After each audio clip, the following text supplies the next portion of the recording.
దేవుని కృపగలిగిన నామంలో మీ అందరికీ ప్రత్యేకమైన వందనాలు. మరొక వాగ్దానాన్ని వినడానికి దేవుడు మనందరికీ ఇచ్చిన గొప్ప అవకాశాన్ని బట్టి దేవునికి మహిమ కలుగునుగాక. లేఖన భాగాలు తెరిచి కీర్తనలో 67వ కీర్తన 2వ వచనము, దేవుడు మమ్మను కరుణించి మమ్మును ఆశీర్వదించును. Praise the lord. దేవుడే మనలను మన కుటుంబాలను దీవించేది.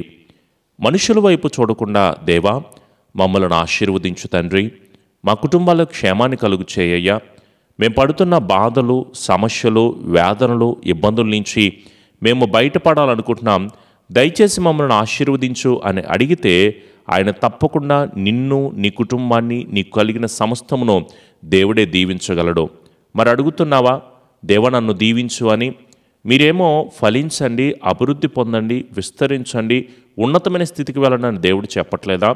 ఆశీర్వాదానికి వారసులగుటకు నేను మిమ్మల్ని పిలిచాను, నేను మిమ్మల్ని ఉన్నతంగా నడిపిస్తానని దేవుడు మాట్లాడట్లేదా?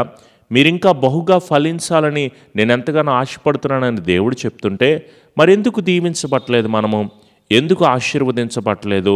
చాలామంది మాతో మాట్లాడుతూ, పాస్టర్ గారు మాకు ఏం చేయాలో తోచడం లేదు, మేము ఎలా ముందుకు సాగాలో మాకేమీ కూడా అర్థం కావట్లేదంటే, నువ్వు వెళ్ళే ప్రతి మార్గాన్ని కూడా నీవు ఎలా నడవాలో కూడా దేవుడి నీకు మార్గం ఇస్తాడు కదా. నువ్వేం దిగులు పడాల్సిన అవసరం లేదు. నీ చదువులో, నీ వ్యాపారంలో, నీ వివాహ విషయంలో, నీ అప్పుల సమస్యల్లో నుంచి, రోగ సమస్యల్లో నుంచి, నీ కుటుంబ ఇబ్బందుల్లో నుంచి నీకేం చేయాలో తోచడం లేదు. పాస్టర్ గారు అర్థం కావట్లేదు, మేమేం చేయమంటారు, ఏం చేస్తే బాగుంటుందంటే, దేవుడే మనల్ని ఆశీర్వదించేది, దేవుడే నీకు మార్గం చూపించేది. మనుషులను దేవుడు విడనాడడు, ఆయన నిన్ను విడిచిపెట్టడు. దావీదు ప్రార్థన చేస్తాడు, కొండల తట్టు నా కనులెత్తుచున్నానయ్యా, నాకు సహాయం ఎక్కడి నుంచి వస్తుంది? నీ వల్లనే నాకు సహాయము కలుగుతుంది. మనుషుల వైపు చూడడం మానేసి దేవుని మీద ఆధారపడదాం. ఆయనే మనందరికీ నడవలసిన మార్గాన్ని చూపిస్తారు. ఈ కుటుంబ సమస్యలతో మేము ఎంతగానో తల్లడిల్లిపోతున్నామండి, అలసిపోతున్నామని చెప్తున్న వాళ్ళు ఉంటారు. నిజమే కదా. ఎన్ని సంవత్సరాలు పడతావు ఈ బాధలు, ఎన్ని సంవత్సరాలు పడతావు ఈ కష్టాలు, ఎంతకాలమని ఈ భర్తను, భార్యను, బిడ్డలను వాళ్ళు పెట్టే టార్చర్ని అనుభవిస్తూ ఉంటావు. దయచేసి అలసిపోయాను, బాధపడుతున్నాను, ఏం చేయాలో అర్థం కావట్లేదు అంటున్నావేమో. దేవుని దగ్గరికి వస్తే మనకు సమాధానం దొరుకుతుంది.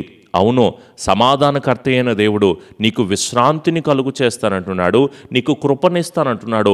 పీస్ లేక ఎంత బాధపడుతున్నావు, సంతోషం లేక బాధపడుతున్నావు, ఆనందం లేక బాధపడుతున్నావు, నీ కుటుంబాల్లో నవ్వుకునే ఎంతకాలమైంది, నీ కుటుంబం సంతోషంగా కలిసి భోజనం చేసే ఎంతకాలమైంది, నీ కుటుంబం అంతా దీవెనకరంగా మార్చబడడానికి లేకుండా శాపగ్రస్తమైన బ్రతుల్లోకి ఎందుకు వెళ్ళిపోతుంది?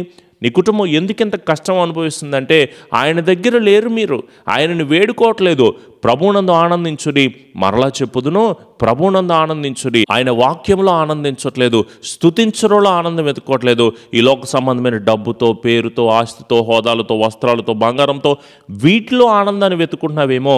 ఈ ఆనందం కొంత సమయం మాత్రమే ఉంటుంది, ఎక్కువ కాలం ఉండేది కాదు కదా.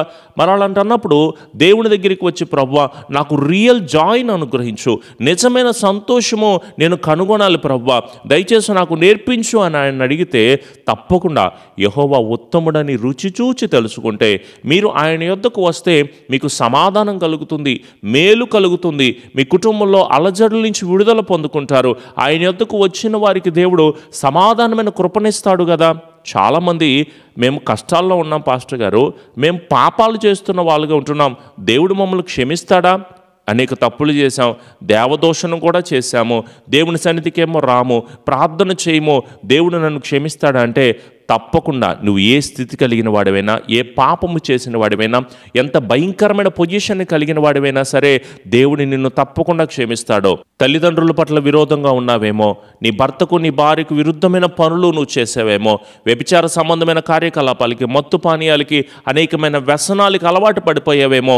ఏం పర్లేదు నాన్న, దేవుడు మరలా నిన్ను పిలుస్తూ ఉంటున్నాడు. రా, తండ్రి తన కుమారుని పిలుచున్నట్లుగా ఎంతో ప్రేమతో పిలుస్తూ ఉంటున్నాడు. నేను నిన్ను క్షమిస్తాను కదా. ఎందుకు భయపడుతున్నావు నువ్వు? పిరికితనము కలిగిన ఆత్మను దేవుడు మనకి ఇచ్చాడా? ఆయన యొద్దకు వచ్చి మోకరించి, దేవా నన్ను క్షమించండి అని చెప్పడానికి ఎందుకు భయపడుతున్నావు? నీకోసం, నా కోసమే కదా ఆయన జీవము కలిగిన ప్రదేశంను వదిలిపెట్టి మనందరి కొరకు వచ్చింది. మన పాపములు క్షమించడం కొరకే కదండి. మరి ఎందుకు భయపడాలి నువ్వు? ఏ విషయాలకు భయపడుతున్నావు? ఎలాంటి వాటికి భయపడుతున్నావు? ప్రతి చిన్నదానికి భయపడొద్దని దేవుడు చెప్పాడు కదా. పిరికివారు పరలోక రాజ్యానికి చేర్చబడతారా? దేవుడు మనకు పిరికితనం కలిగిన ఆత్మనిచ్చాడా? ఏ పరిస్థితి వచ్చినా ఎదుర్కో. వ్యాపారంలో నష్టం వచ్చిందనుకో, నిలబడు. గర్భఫలం నా దేవుడు నాకు ఇస్తాడు, వివాహాలు దేవుడే జరిగిస్తాడు, ఇల్లు కట్టుకుంటున్న దేవుడే సహాయం చేస్తాడు, జాబ్ కోసం ఎదురు చూస్తున్న దేవుడే నాకు ఇస్తాడు, సీటు కోసం ఎంతగానో ఆశపడుతున్నా దేవుడే నా కోసము సిద్ధపాటు చేసి ఉంటాడు, ఈ కుటుంబ సమస్యల నుంచి దేవుడే విడుదల దయచేస్తాడు. ఎదురు చూడు. యెహోవా కొరకు సహనముతో ఎదురు చూచువారు నూతనమైన బలాన్ని పొందుకుంటారు. నీ కుటుంబంలో నీ బిడ్డ, నీ భర్త, నీ భార్య, నీ కుటుంబం, నీ స్నేహితులు, నీ భర్త తాగుడు గురించి, నీ భార్య కోపిష్టి జీవితం గురించి, అక్రమ సంబంధాల గురించి, కోర్టు సమస్యల గురించి, నువ్వు పడుతున్న ఎన్నో వేదనకరమైన పరిస్థితులు, నీ బ్రతుకులో జరగాల్సిన కార్యాలన్నీ ఆలస్యం అవుతూ ఉంటుంటే ఇంకెప్పుడు జరుగుతాయి అనుకుంటున్నావు కదా. సహనముతో ఎదురు చూడు, ఓర్పుతో ఎదురు చూడు. దేవుడే కదా నిన్ను దీవించేది, అద్భుత రీతిలో నిన్ను నిలబెట్టగలిగింది కూడా దేవుడే కదా. మరి అలాంటప్పుడు ఆయన్నే అడుగుదాం. మనం అందరం కూడా కలిసి ఇప్పుడే మోకరిద్దాం, ఇప్పుడే ప్రార్థన చేద్దాం. ప్రభువా, నీవే నన్ను ఆశీర్వదించేది, నీవే నన్ను దీవించేది, నీవే నాకు కృప దయచేసేది. ప్రభువా, దేవునికి భయపడడం నేర్చుకుందామండి. ఈ లోక సంబంధమైన విషయాలకి భయపడుతున్నారేమో. నోవాహు భయపడ్డాడు, అయ్యో జలప్రళయం రాబోతుంది, దయచేసి నేను నా కుటుంబం మన రక్షించబడాలని నోవాహు ఓడ కట్టాడు కదా. మరి నీకుంత భయము? దేవుని రాకడ సమీపం అవ్వట్లేదా? దేవుడు మన మధ్యలోకి వేంచేయుచున్నాడు. రాజులు రాజుగా, ప్రభువులు ప్రభుగా ఆయన రాబోతున్నాడు. మరి నీ కుటుంబానికి రక్షణ ఉందా? నీవు రక్షణ పొందుకున్నావా? అసలు దేవుని రాకడ కోసం సిద్ధపాటును కలిగి ఉన్నావా? మిమ్మల్ని అడుగుతున్నానండి. డబ్బు కోసం, పేరు కోసం, ఆస్తి కోసం, హోదా కోసం, సమస్యలు పోవాలని అడుగుతున్నావేమో. ఒకడు లోకమంతటినీ సంపాదించుకొని తన ప్రాణాన్ని పోగొట్టుకుంటే ఏమైనా ఉపయోగం ఉందా? దేవుని రాకడ కొరకు మీరు అందరూ కూడా సిద్ధపాటును కలిగి ఉండండి. అబ్రహాము తప్పు చేయడానికి కూడా భయపడలేదా? యెహోషువ భయపడుతున్నాడు, నేను ఎలా ముందుకు సాగాలి? మోషేకి తోడై ఉన్నావు ప్రభువా, నాకు తోడై ఉంటావా అని అడుగుతున్నాడు ఆయన. గత కాలమంతా మనకు తోడై ఉండి నడిపించిన దేవుడు ఈ సమయంలో నిన్ను వదిలిపెడతాడా? నీ పితరులను ఆశీర్వదించిన దేవుడు, నీ కుటుంబాలకి తోడై ఉన్న దేవుడు ఈ క్షణము వాక్యం వింటున్న నిన్ను వదిలిపెడతాడంటావా? దేవుడు విడిచిపెడతాడంటావా? ఆయనే తోడుంటాడు. ఏ కష్టం వచ్చినా, ఏ నష్టం వచ్చినా, ఏ సమస్య వచ్చినా నేను నా నోటితో కూడా నా దేవుణ్ణి దోషణకరమైన మాటలు మాట్లాడని యోబు వలె మనం జీవిస్తున్నామా? నిన్ను నువ్వు పరిశీలన చేసుకో. దానియేలు దేవునికి భయపడతాడు, అయ్యో నా దేవుడే కదా నన్ను దీవించేది, ఈ మనుషులు కాదు కదా. షడ్రకు మెషకు అబేద్నెగోలు కూడా వారు ఈ సమస్యల నుంచి తప్పించడానికి నా దేవుడు సమర్థుడు అని మాట్లాడుతున్నట్లుగా మరి నీకుందా విశ్వాసం? ఎలా ఉన్నావో ఒక్కసారి నువ్వు పరిశీలన చేసుకో. నా దేవుడు నిన్ను దీవిస్తాను అని చెప్తుంటే మరి నువ్వు దీవెన పొందుకుంటున్నావా? ఆశీర్వాదాన్ని పొందుకుంటున్నావా? ఈ లోకంలో కులం, మతం, వర్గం, జాతి, రంగు, భేదం, ఈ డబ్బు ఉన్నవాళ్ళు లేకపోతే డబ్బు లేని వాళ్ళు అనే ఈ భయంకరమైన లోకంలోనే ఉండిపోతున్నావా? ఒకసారి పరిశీలన చేసుకో. నా దేవుడు నిన్ను దీవిస్తాను అని చెప్తా ఉంటుంటే ఆయన దగ్గరే మోకరిల్లు, ఆయననే అడుగు. కృపా సమృద్ధిని దేవుడు మీ అందరికీ అనుగ్రహించబడనుగాక. ఆమెన్. ప్రార్థన. కృపా సత్య సంపూర్ణుడా, మా గొప్ప దేవా, మమ్మల్ని దీవిస్తానని, మమ్మల్ని ఆశీర్వదిస్తానని, నీ కృప కలుగు చేస్తానని, మేలుల చేత మమ్ములను మా కుటుంబాలను నింపుతానని మాతో మాట్లాడినందుకు వందనాలు ప్రభువా. ఏమిచ్చి మీ రుణం మేము తీర్చగలము తండ్రి.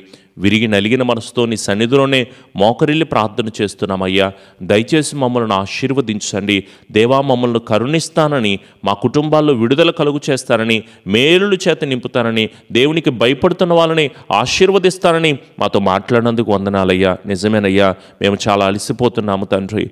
దేవా, మా జీవితంలో క్షమాపణ ఎక్కడ దొరుకుతుందని ప్రతి చిన్న విషయానికి భయపడుతూ ఒంటరి బ్రతుకులో ఉంటున్న మాకు ఈరోజు వాగ్దానము ద్వారా మీరు మాతో మాట్లాడినందుకు వందనాలు తండ్రి. నీ కృపాక్షేమమును ఎవరైతే వాక్యం వింటున్నారో వారందరి కుటుంబాల్లో విడుదల, కృప, కాపుదల దయచేయండి తండ్రి. జరగబడుతున్న మందిర నిర్మాణాల విషయంలో నీ కృపాక్షేమమును మీరు అనుగ్రహించండి. లైవ్ ఆరాధనలో ఏకీభిస్తున్న ప్రతి ఒక్కరి చుట్టూ నీ ఉన్నతమైన కృప దయచేయండి. ఎవరైతే ప్రార్థనలు ఏకీభిస్తున్నారో వారి శోధన, వారి బాధ, వారి కలవరం, వారి ఇబ్బంది, వారి వేదనకరమైన పరిస్థితులన్నీ మార్చి సంతోషభరితంగా నీ బిడ్డలను నిలబెట్టి కృపాక్షేమాన్ని బిడ్డలందరికీ దయచేసి దీవించి కాపుదల దయచేయమని మా ప్రియ రక్షకుడైన యేసు నామములో అడుగుచున్నాము తండ్రి. ఆమెన్. మన తండ్రి అయిన దీవెన, కుమారుని యొక్క కృప, పరిశుద్ధాత్మని యొక్క అన్యోన్య సహవాసపు సన్నిధి ఎల్లకాలము దేవుని ఆత్మ బిడ్డలకు, కుటుంబాలకు తోడై ఉండి నడిపించి స్థిరపరిచి ఆదరణ దయచేయబడనుగాక. ఆమెన్. యేసు రక్తమే జయం, సిలువ రక్తమే జయం. ప్రభు యేసు నామములో సంపూర్ణ జయము, అపవాదికులకు అనంత నాశనమును కలుగునుగాక. ఆమెన్. ప్రభు పేరట మీ అందరికీ హృదయపూర్వకమైన వందనాలు. ప్రతిరోజు వాగ్దానాన్ని షేర్ చేస్తున్న బిడ్డలందరికీ కూడా ప్రత్యేక వందనాలు. అయితే దేవుని వాక్యం ఇంకా అనేక మందికి వెళ్ళులాగున మీరు కూడా షేర్ చేయండి. అలాగే నోటిఫికేషన్స్ రావాలి అంటే సబ్స్క్రైబ్ చేసుకోండి. అలాగే మీ స్నేహితులకి, బంధువులు కూడా వాక్యాన్ని గురించి పరిచయం చేయండి. అలాగే మీ కుటుంబం పేర్లు నా దగ్గర లేకపోవడం వల్ల నేను వాటి గురించి ప్రార్థన చేయలేకపోతున్నాము. అలాగే మీ అవసరతలు ఏమున్నా తెలియచేయండి. మా ప్రేయర్ టీం మెంబర్స్ అందరూ కూడా ఎంతగానో ప్రార్థన చేస్తారు. దేవుడు మిమ్ములను, మీ కుటుంబాలు దీవించునుగాక. మీ దుఃఖదినములన్నీ సమాప్తమయ్యి సంతోషభరితంగా దేవుడు మిమ్మల్ని బలపరచబడునుగాక. Amen. Praise the lord. God bless you all.